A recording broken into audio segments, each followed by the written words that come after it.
Yan mga kaibigan, good morning. So meron tayo dito yung change oil ulit, Toyota Vios. So ito, dinidrain na natin yung oil. Tapos yung filter, ayan, natanggal na. So yun, chichikapin muna natin yung mga gulong para sa kanyang may higpit-higpitan natin.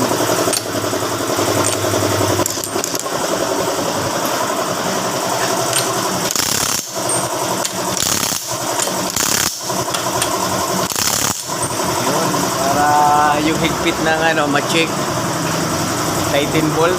Ayan, Toyota Vios CVTi. So check up natin lahat mga kaibigan. So ito, chine-check natin yung mga tornilyo sa gulong. Tapos dito naman sa ilalim, chine-checkin din natin yan yung mga tornilyo nya. Kuha tayo ng pang-higpit.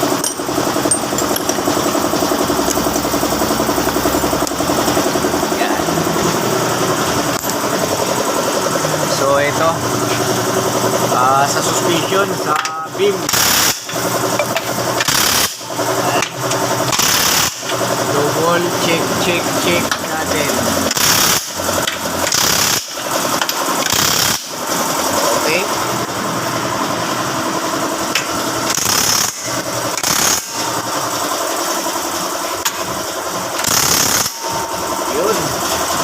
So, ganun lang mga boss, mga kaibigan. Double check yung mga pangilalim. So, ito hinahangin na natin yung kanyang langis. Yung lumang langis para pag na-drain, talagang malinaw na siya. Walang tira kahit talaga yung latak niya. So, yan, may hangin yan. So, yung hangin nakatutok dito sa crankcase ng oil.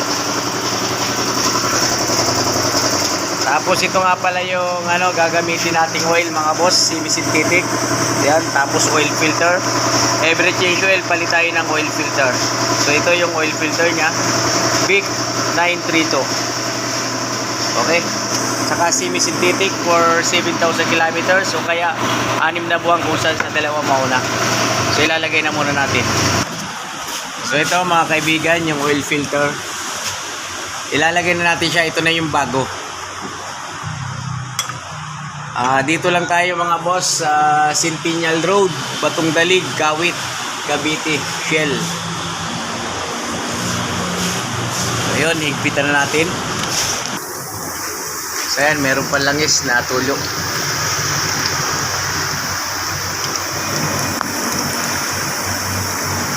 Malinaw-linaw pa naman sir. Hindi pa naman ganun kaitim. Pero parang kalimutan mo sa May ilang buwan na ba ito? 6 months? Ilan yan eh.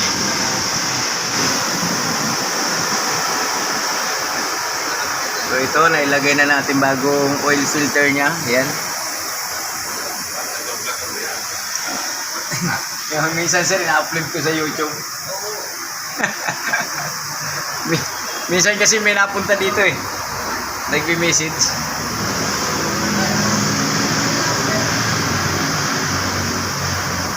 Tawasan muna natin, puno na.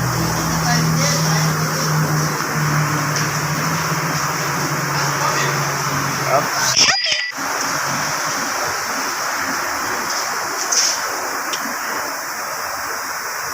So mamay na natin ito i-drain, puno na pala. Apaw-apaw na. Okay, wala na langis. Balik na natin ang drain plug. So ayan mga kaibigan, wala nang langis na tumutulo. So pwede na natin ilagay yung drain plug nya. Babalik na natin.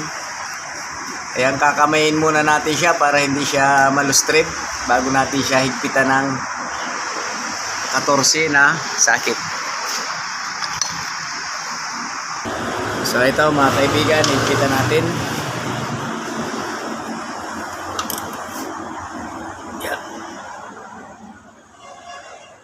Okay.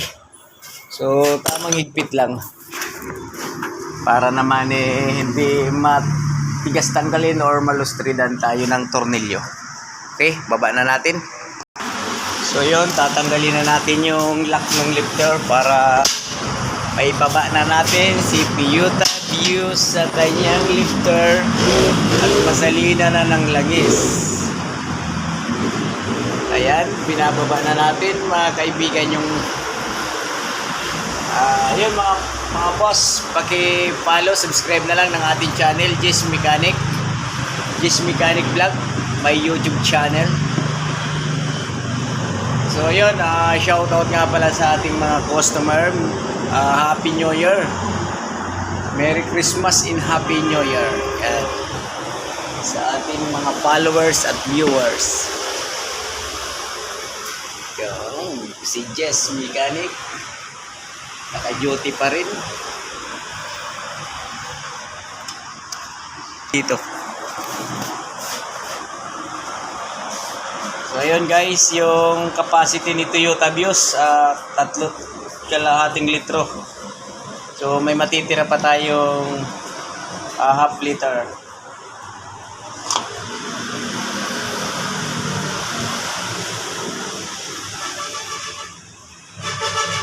For semi-synthetic na oil.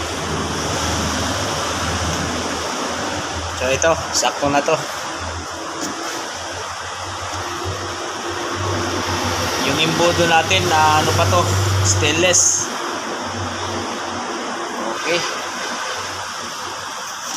Ayos. Semi-synthetic na oil.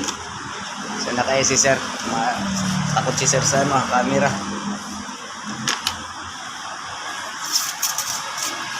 Tapos hangin na natin yung air cleaner. Ayan. Sir, good morning.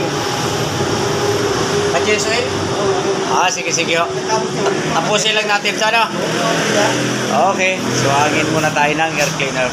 So ito guys, tapos na. So tanggalin na natin ang lifter. Ayan. So yung kanina si boss na dumating is ano yan, customer pa uli. Tapos na sir. Okay na to. Okay mga boss, tapos na. So paki-follow, subscribe, comment na lang ng ating YouTube channel natin, Jess Mechanic. Thank you.